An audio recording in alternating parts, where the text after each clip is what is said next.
আমরা বাঁচতে হলে স্বামী স্ত্রী দুজনে বাঁচতে চাই, আর মরতে হলে দুজনে মরতে চাই। শরীফুল ও মমতাজ ২৬ বছর আগে শুরু হয়েছিল তাদের একসাথে পথ চলা। সুখে দুঃখে পাশাপাশি থেকেছেন এতটা বছর, কিন্তু কে জানতো জীবনের এই পর্যায়ে এসে দুজনকে একই সাথে লড়তে হবে একই মরণ ব্যাধির বিরুদ্ধে। টাঙ্গাইলের দেলদুয়ার উপজেলার জুনকাই মধ্যপাড়া এলাকার শরীফুল মোল্লা ও মমতাজ বেগম একসময় স্থানীয় বাজারে পেঁয়াজু ও ছোলা বিক্রি করে চলত তাদের সংসার, কিন্তু অসুস্থতার পর বন্ধ হয়ে গেছে আয়ের সেই পথ। চিকিৎসা চালাতে সহায় সম্পদ বিক্রি করেও এখন অর্থের অভাবে থমকে গেছে তাদের চিকিৎসা।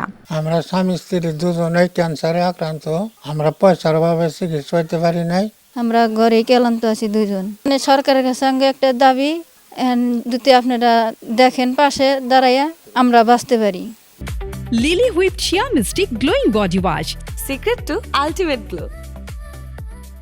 বর্তমানে একমাত্র ছেলে ভাড়ায় সিএনজি চালিয়ে চেষ্টা করছেন সংসার চালাতে।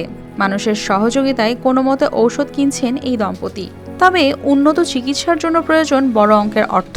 গ্রামবাসী সবাই মিলে এর আগে আমরা কিছু সহযোগিতা করছিলাম, আর তাদের যে শেষ সম্বলটাও শেষ হয়ে গেছে, টুকটাক চিকিৎসা করতে করতে এখন আর কিছুই নেই।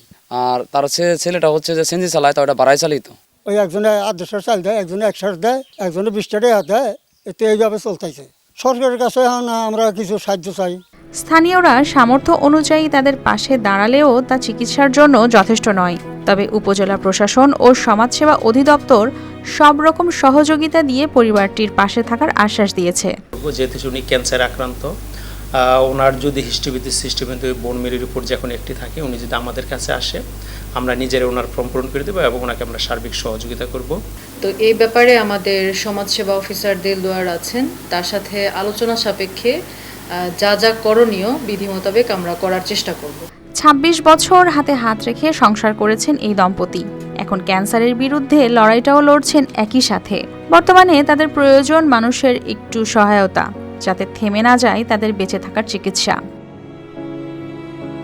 News desk, RTV।